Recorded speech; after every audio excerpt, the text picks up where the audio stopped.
Hi, I'm Phil Noble with Envision South Carolina, and we're here today in Columbia to talk to Dr. Walter Edgar, I started to say the preeminent historian in South Carolina, but perhaps the preeminent storyteller as well. You understand how to tell great stories about our state and its people, and I'm really excited to have you here. This is terrific. Well, Phil, it's my pleasure, and as my former student Lacey Ford would say, good historians should be able to tell good stories. That's what it all is great stories.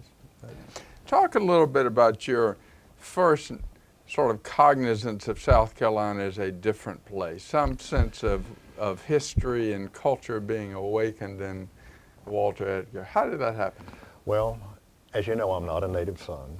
I came here to graduate school, and I think second semester of my first year here in graduate school, I came to realize both from faculty and what was going on in the state that this is fall of 1965, that South Carolina was really a different place. I grew up in the South. I grew up in Alabama and Mobile, and I went to Davidson in North Carolina, but South Carolina really is a different place.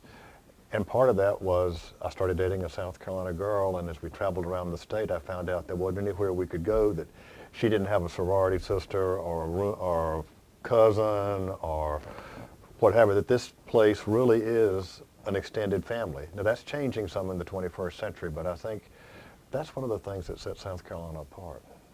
The sense that we're a large family. We're a large family. Historically, I've used the phrase an extended cousinage, and Phil, that still works. I was a widow and married a lovely widow for my second wife, and as it turned out, two of her first bridesmaids were my cousins. Oh, there are those who suggest that that's part of our problem, that our family trees don't fork often enough. Well, you know, sometimes maybe yes, maybe no. I think part of it, one of the things about knowing one another as a small state has helped South Carolina through some really difficult times. I'm thinking particularly 1963, which I like to think of as a year of decision when strong black leadership and strong white leadership decided that South Carolina was no longer going to be a segregated state in terms of public facilities and what have you. But that took a lot of trust across the racial divide, particularly given what was happening elsewhere. And again in 1971 when the unitary school system came. Took folks knowing one another to make that work. And I think those are kind of two proud moments in South Carolina's history. And since you're dealing with leadership, Phil, it was not just political leadership. It was civic leadership. It was cultural leadership. It was economic business leadership. As my friend Dan Carter said, in most southern states, the politicians were part of the problem. In South Carolina, they were part of the solution. Do you think, I mean, we jumped right ahead to today almost, but which is terrific. We can go back to earlier dates, but talk about how we compare today with that. I mean, are we at a similar sort of watershed moment in this state in terms of a growing consensus about the dysfunctional nature of our government and the ethics issues and all these kinds of problems that seem to have all come together and bubbled up in the last few years? Are we at another one of those moments? Phil, we're not quite where we were in the early 1990s with lost trust, where it was amazing in general elections, everybody from the Commissioner of Agriculture to what have you said we're going to campaign on government reform. Right.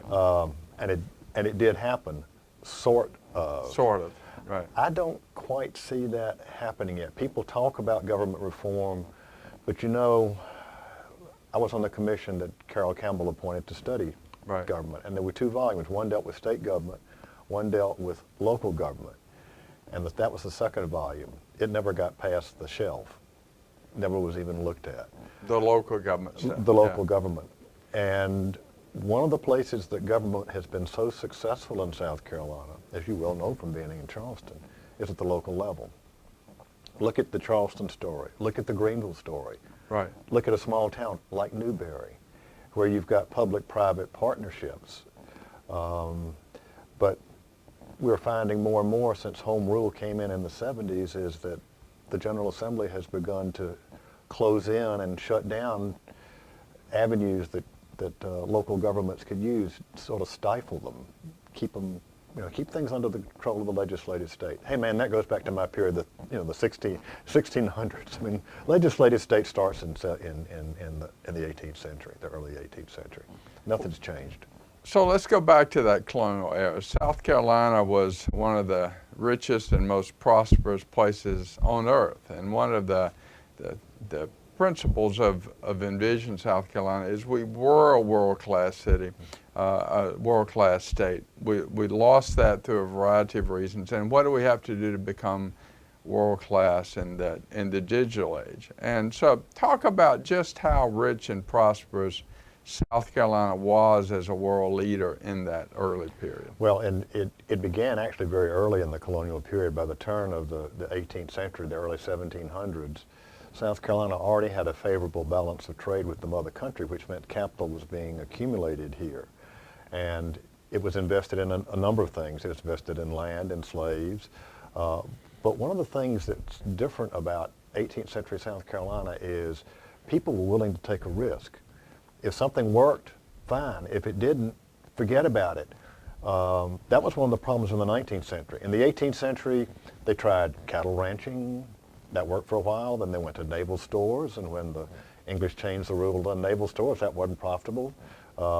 Rice came in as the big thing. Then they brought out indigo. Went from doing 1740, 41, Eliza Lucas produced 14 pounds of indigo. By the time you get to 1776, it's over 1 million pounds. That's stunning. And this is before you have the days of county agents telling people what to do. Right. It's a small world, obviously, but this has to do with saying, okay, we're going to take a risk, we're going to make it work. And not only that, the best indigo planters had their own sort of little inner club, and if it was produced under their label, so to speak, they got the highest prices. So it was dealing with the world market. Branding commodities early on. Commodities.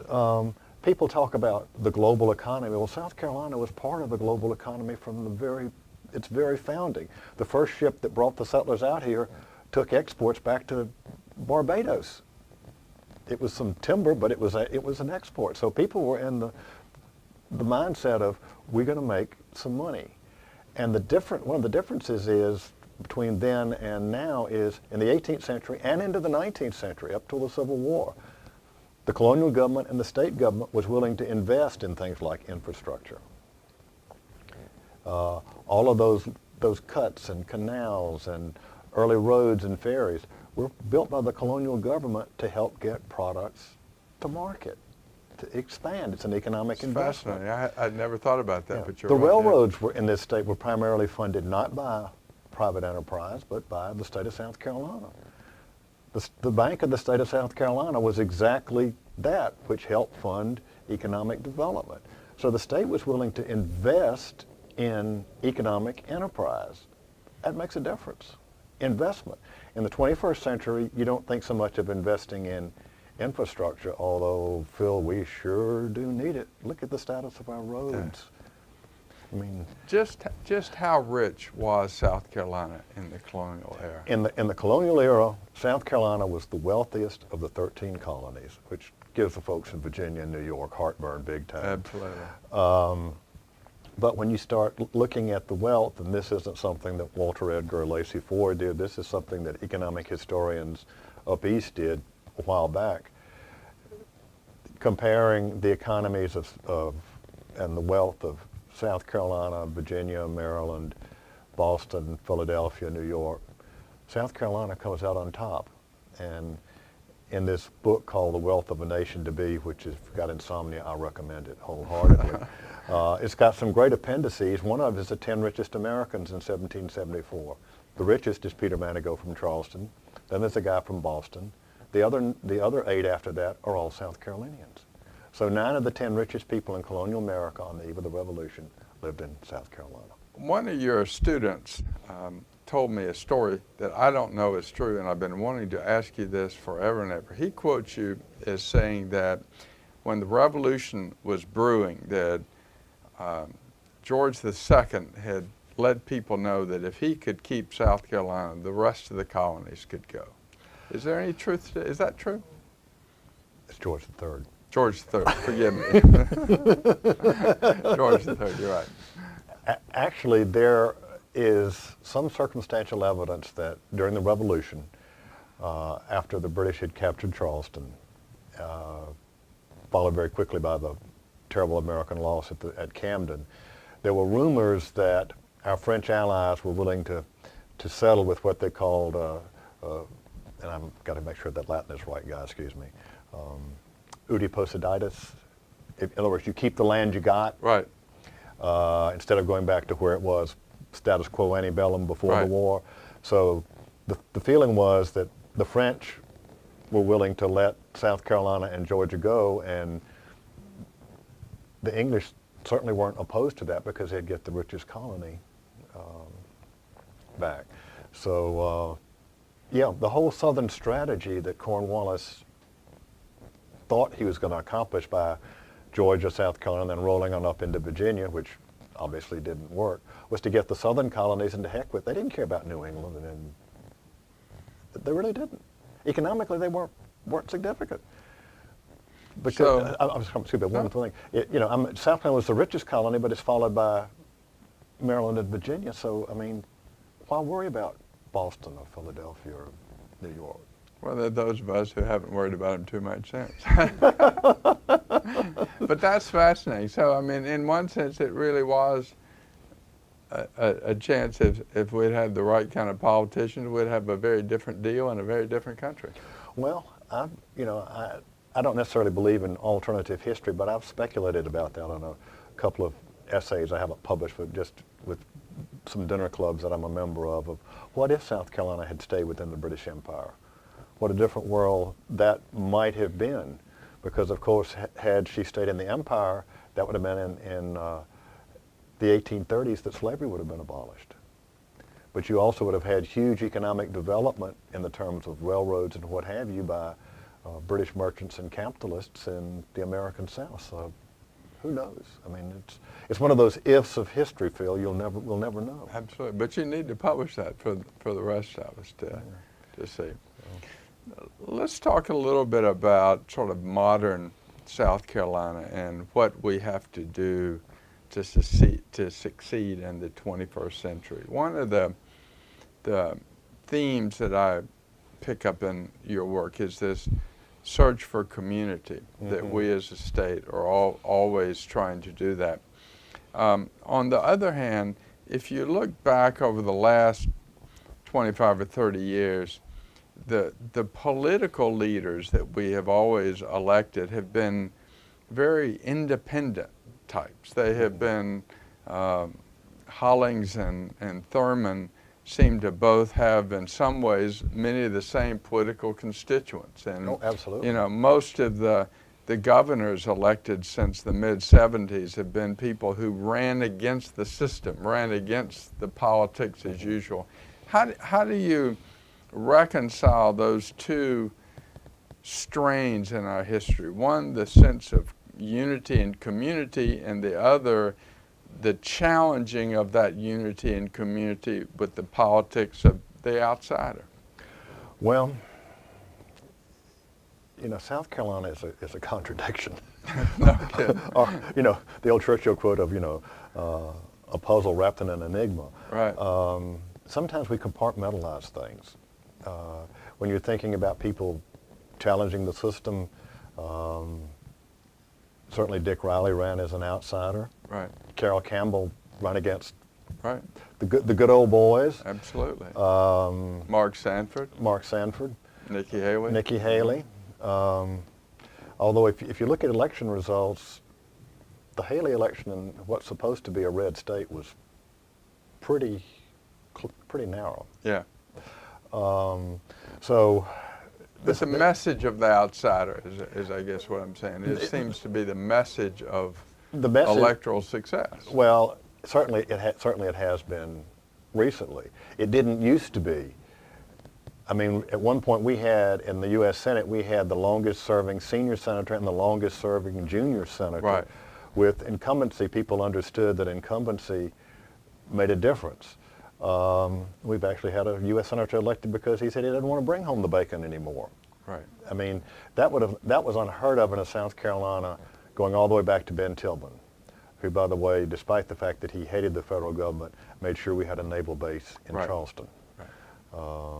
So, I mean, and that was the mantra of all of the politicians, particularly, not just in Congress, but governors. How much money can they get from the outside? A lot of rhetoric about we don't like Washington, but let's make sure the federal dollars flow.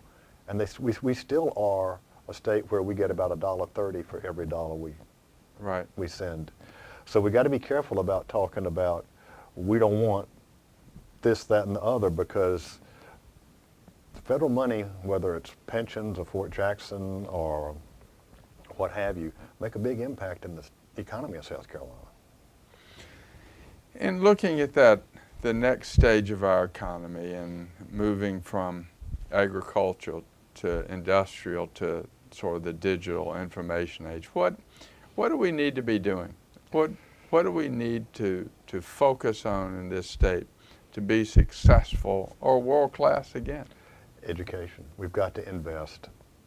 It's not a question of taxation, it's a question of investment. We've got to educate our youth. I mean, you still got students graduate from high school who are not computer literate. You know, we still have a huge percentage of our high school, in fact, kids who don't even graduate from high school. Right. In a competitive global economy, those young men and women are lost. Right. I mean, Phil, let's face it, they're lost. You know, people say money's not the answer. Maybe it's not. But it's certainly working in some states where they have been willing to invest in education. Now, I look at our neighboring states, North Carolina, Tennessee, and even to a certain extent Georgia. It makes a difference. It really makes a difference. That's what we've got to do to be able to attract the digital age, the technological age, you know, the high tech. People really have to understand that it does make a difference. And I'd put right behind that, if we don't get our infrastructure in better shape, and we're talking about roads, bridges, I mean, it might be nice to have BMW up in Greenville, but if the highways don't work right between there and Charleston, I mean, people can finally decide we'll go to the Port of Savannah, we can go to Georgia. We've got to invest in South Carolina. That's not a dirty word. One of the ironies in the 1920s, when this state was already in a depression, as you well know, after World War I. I mean, the cotton prices fell, the boll weevil. Right. Anyway, this state did two things. One is they passed something called the 601 Act, which the state was going to pick up 6 months of funding for public education if the local school district picked up 6 months and 1 Right. month. And the O was if somebody wanted to throw some extra money in there in the county, they could. But that was the first time that the state put a lot of money into public education in South Carolina. And in 1929, on the eve of the Great Depression, they passed an omnibus highway construction bill that in today's money is about $850 million. And this is a poor state, which created those farm-to-market roads that was trying to help those poor cotton farmers get stuff to market in the 1920s. So the state was willing to make an investment. I mean, it meant issuing bonds, it meant raising taxes, and they did this because the leadership of the state, political, business, civic, knew it had to be done. That's what we're talking about, leadership. Not just political leadership. Right. We need to talk about the business leadership, the civic leadership. See, that's where places like Charleston and Greenville and Newberry are such success stories, because it's a microcosm of what could happen in South Carolina. Why have we been unwilling to do that? I mean, I think it's really interesting if you think colonial era, huge infrastructures, even the 20s. Huge infrastructure, state investment. It sort of flies in the face of this sort of myth, I guess it is, that we don't believe in taxes going to fund things, small government, et cetera. That's really a myth. That's not the history of South Carolina. I mean, South Carolinians were, it's, you know, what was the old saw, you know, what's good for General Motors is good for the country. Right. You know, and if it's going to help the economy, then the state was willing to invest in it. Why is that consensus broken down? I mean, what is it that has happened over the last X number of years to where that community leadership consensus has broken down? Well, part of it has to do with the fact that we no longer have much home-based senior economic leadership. I mean, whether you're dealing with the banking industry or the media, Right. And that's Phil, that's huge. In the 1960s, then we're looking at the question of race. You know, you had the leading textile executives, you had bankers, you had the media people who owned WIS and Cosmos Broadcasting. They said, you know, we're not going to put up with this. You know, so that makes a difference. You don't have anybody, there are a few locally owned companies, there's some great ones, Sunoco, for example. But it used to be across the state, you had powerful economic voices. You had powerful local media that could make a difference. And we don't have that now. What's the answer? Yeah, what's the answer, Doc? If I knew that, sir, I would be a rich man. It's harder now in the digital age to get one message out there. There's so many competing voices. There's a cacophony. It's hard to hear. Single member districts has made it very difficult for political leadership to, for example, the House of Representatives. I marvel at any speaker who manages to get 124 folks to move. Even when it's a question of party loyalty, you ought to have somebody that's going to bolt, it seems like, and not going to do it, because they're only responsible now to a small constituency and whatever might be interested in them. They're not necessarily, they don't care about what's happening next door, even if it's in the same county. Right. We have lost that sense of community. Yeah, I'm in District 32 or 48 or what have you, but you may also be in Clarendon County or Charleston County or Richland County, and it would be nice if people thought broader than just that single member district. That's not going to change. Constitutionally, you know, that's a, right. Unfortunately, that's not, people keep saying, well, we can get rid of that. Not going to have to get rid of that. Right. We've just got to get people to think bigger than, and it goes for the Senate too, the Senate district instead of thinking county-wide. Right. So. How do you leverage, you make the interesting point that locally, lots of cities and small communities are doing really well and showing lots of innovation and leadership. How do you leverage that to statewide issues? It's still, you know, the same voters who elect innovative mayors also elect the legislators who are not. I mean, how do we leverage that? Well, but in a town, place like Charleston, or Greenville, or Newberry, and I throw Hartsville into that as well. You've got strong local leadership politically, economically, civically, who are all determined to make their community better. And if it involves public-private partnership, so be it. They're doing what needs to be done to make, I mean, downtown Greenville is an incredible story. Oh, yeah. I mean, the late Charles Daniel lectured his hometown. In fact, it was ugly, you know, and he said, there's nothing wrong with, if you want to get ahead, you got to be progressive, a word people don't like to use today. Right. And here was the number one of the sugar daddies of the Republican Party saying, you've got to improve yourself. And look, I mean, downtown Greenville is just it's a wonderful success story. Charleston, the little town of Newberry. You keep talking about Newberry. Newberry, I mean, Phil, I still do a fair amount of speaking around the state, and if I'm at a civic club, invariably somebody can say, how can we be the next Newberry? Well, Newberry is, I don't want to say a unique story, because Hartsville's been pretty successful, partially because they've got great local business. Right. But Newberry had been an old textile town, had been a farm-to-market town, textiles died out. You had some local folks who said, okay, we've got this fabulous building on the town square, and they still actually have a town square in Newberry. Right. The old Opera House, which had been a major vaudeville stop in the 20s and 30s. And we ought to do something to see if that won't help revitalize downtown Newberry. And they started off doing that with just private citizens. Then the town got involved. Now, the Opera House is not only a growing concern, there are shops, there are restaurants, and as I have pointed out to folks, there is a major national hotel chain in Newberry, and people say, well, what's the big deal? I said, when's the last time a major hotel chain built itself 6 miles off the highway, off an interstate, in a small town? Right. They did it because Newberry is a destination.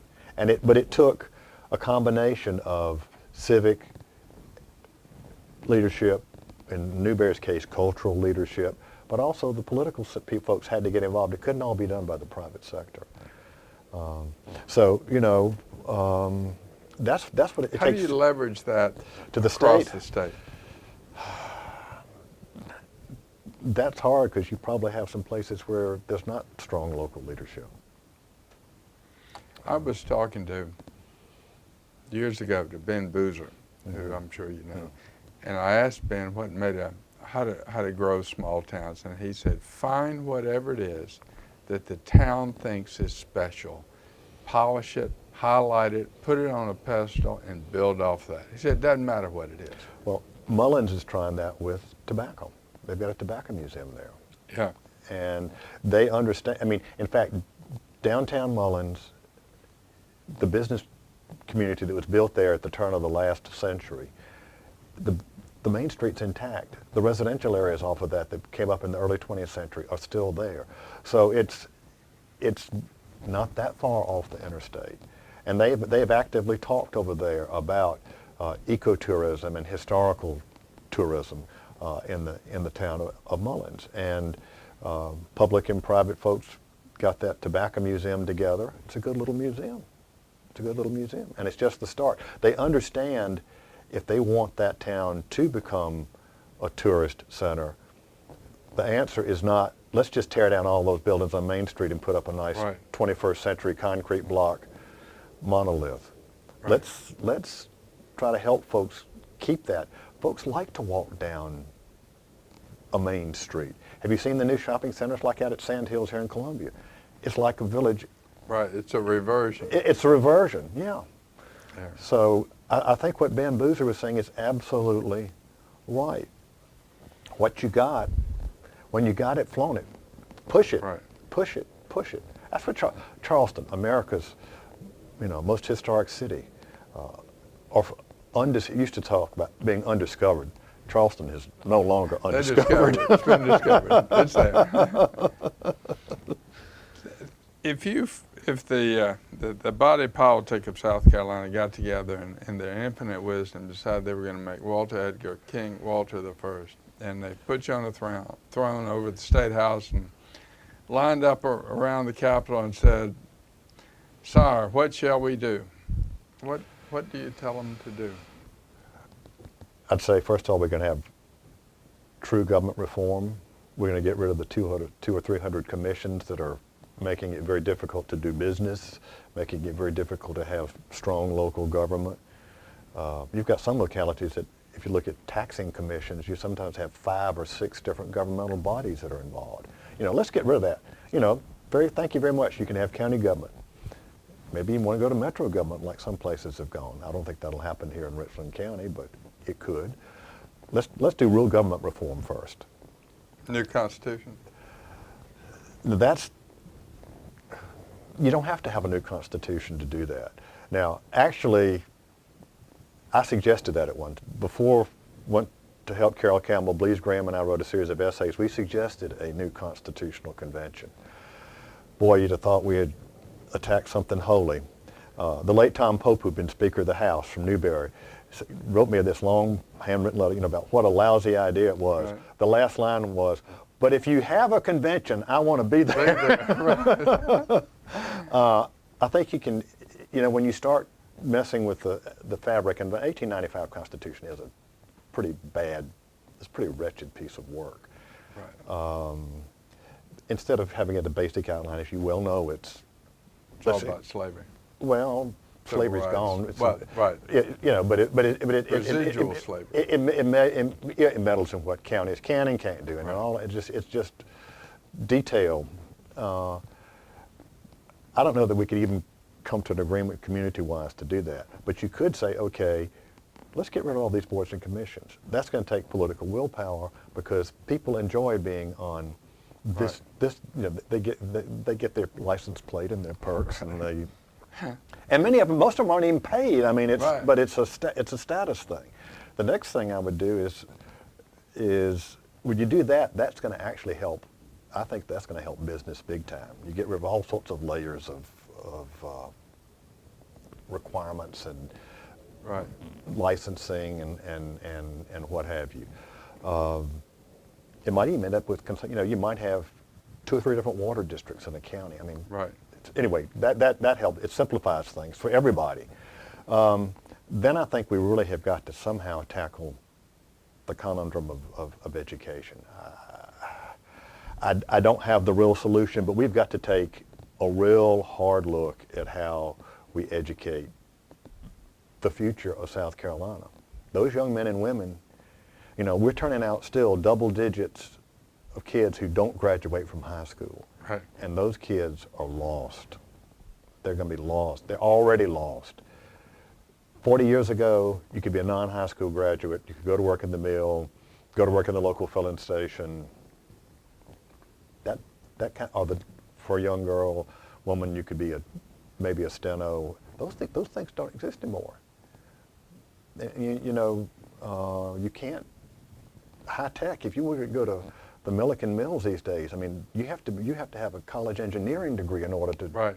to be on basically what would have been an assembly line 40 years ago. So let's get our young people educated, and then I think we have to tackle the problem of the built infrastructure, the roads, the bridges. We've got almost 2,000 bridges that have reached danger levels. And I've seen various assessments of the roads. I think our overall road structure is down around a D somewhere. Right. I mean, again, that's important economically. It's important for the safety of our citizens. It's also important for attracting companies here. Again, if you can't get your products to market, if you got if you bust an axle driving down 26. Right. So, first of all, reform, and that's the local government part. That's the real knotty question. It's not cabinet government. We've got a modified cabinet government, and there's a lot of push that way. I understand, but that's not the real issue. If cabinet government was a solution, we wouldn't have had problems. I mean, what's been the biggest problem in South Carolina recently? It's in a cabinet-headed Right. department. Right. So that doesn't automatically mean better government. We've got to work at the local level to free folks up to be another Charleston or another Greenville or another Newberry. Are you optimistic? Not unchanging. You asked me if I could be king. I used to say, give me a day. You know, it's going to take me about 3 months. Because if they don't agree with me, it's off with their heads, right? Right. You said King Walter the First. That's right. Are you optimistic that we will do some of those things in this state in the sort of short and medium term? I think we may do something with education. I'm not. There seems to be. It's not just K through 12. It's, higher education really is the key to economic development, and there's a certain level of hostility in this state, in the body politic, and in the public to higher education. that's got, and by that I also include our test school system. I mean, they're part of the higher education chain, and we've got to have an educated workforce beyond K through 12. But if they're not educated well K through 12, what good does it do for them to come to the College of Charleston or USC? Right. Or Clemson or Winthrop or wherever. So education, I think, something it will be addressed. The road issue, the bridges, I mean, that would take a lot of political will, raising the gasoline tax, coming up with bond issues. So of the three things, maybe one. That's not exactly a clarion call of an optimist. Well, but you're a historian, so you're not supposed to be an optimist, well, a futurist. You're a historian. Well, you're right. If historians were futurists, we'd all be rich. But that's right. But no, seriously, I do try to think about what we can accomplish, and some of these issues we just talked about. I know you've talked to Lacey Ford. He and I have side conversations about these with Amy McCandless and folks at the College of Charleston and A.B. Huff at Furman. Those of us who do South Carolina history, we talk about, and we love this state. We would like to see it go forward. Is it a disconnect between the leadership, quote unquote, whatever that is, the state leadership, and the individual citizens and the local government leadership? I mean, is there a disconnect? Is that the problem? Well, there certainly is hostility between the local government leadership and the state leadership. I mean, the Municipal Association has not been happy with state government for quite some time. But see, we're going back to the day when the legislative state really worked, and part of that had to do with seniority, not changing over. I mean, now the turnover in the General Assembly is incredible. Every year there's a huge chunk of new representatives and senators. Experience does count. One of the reasons Glenn McConnell was so successful is he mastered the techniques of what it meant to make legislative government work. So, but there is, well, you asked the question, local government, state government. And what about the people in there? What about the people? I think it's going to depend upon where they live. It was amazing when the issue used to be term limits. We want to have term limits. Well, some folks said, you need to get rid of Senator so-and-so. It wasn't their senator who had been there a long time. It was somebody else's senator they wanted to get rid of. Yeah. So, that's, I frankly think term limits are a really bad idea. Do you want to keep churning over your position every 6 years? What kind of care are you going to get? Do you want somebody who said, I've never been in politics? It used to be politics came up from the local level. People paid their dues, so they knew sort of how things work. Now they jump in almost at Mark Sanford jumping in at the top as an outsider. And the Appalachian Trail aside, look at his governorship is not going to be viewed very successfully. Because he simply either didn't take the time to learn how the system worked, or he didn't care how the system worked. Either way, it left a pretty dismal record. There's an interesting book that I can't remember the guy's name. It's a Harvard professor who had a piece on what he called filtered and unfiltered leadership in a democracy. And his thesis was that with filtered democracy, one who came up through the ranks, came up through the process, it was the leadership and the government that you got was more predictable, more, quote, safe, and incremental change was the rule. Unfiltered leadership, those who came from outside the system, were big risk, big reward. That they were not vetted, if you will. Yeah.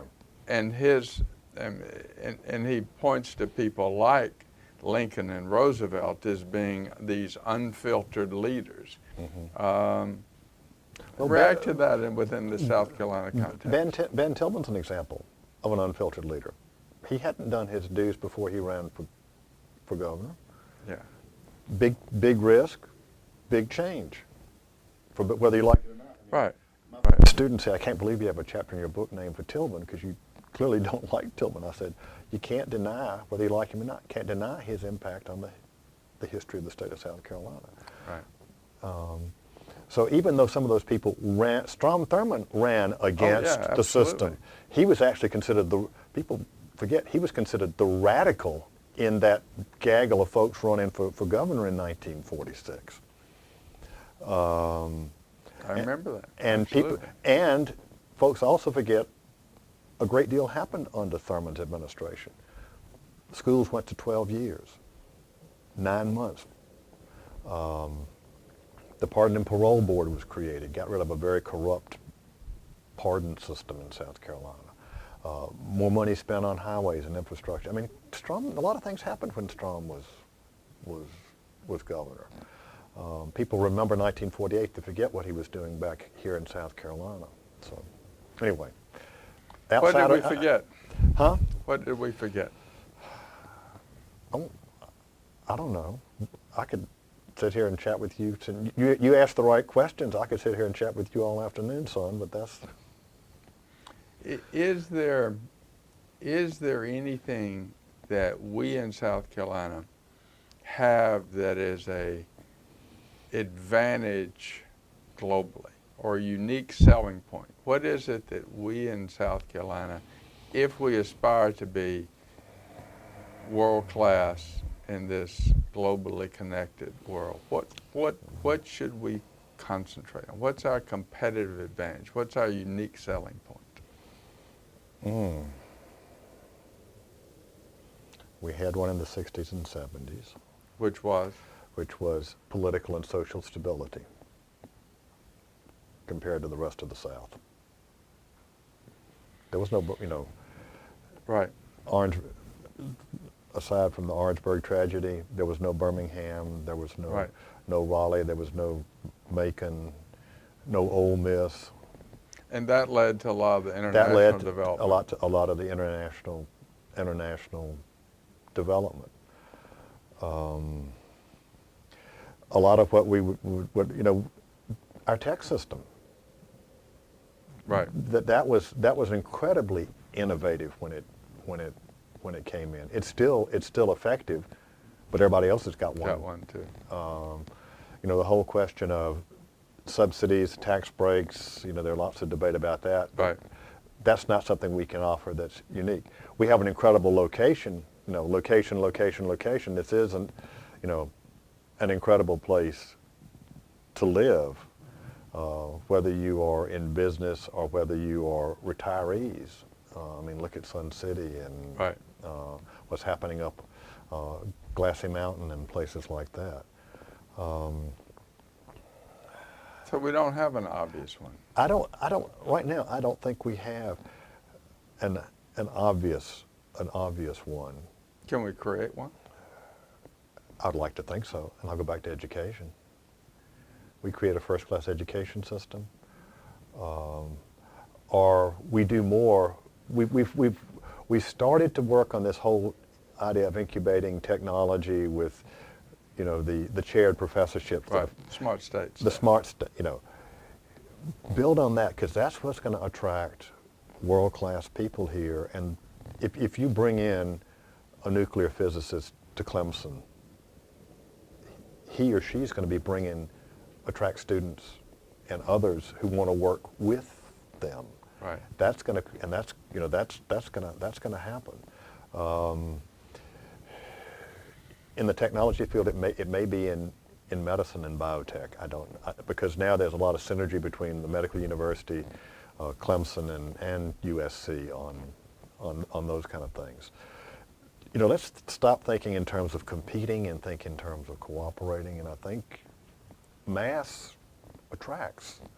You don't have to be a physicist to understand that. Envision South Carolina, world class and globally connected.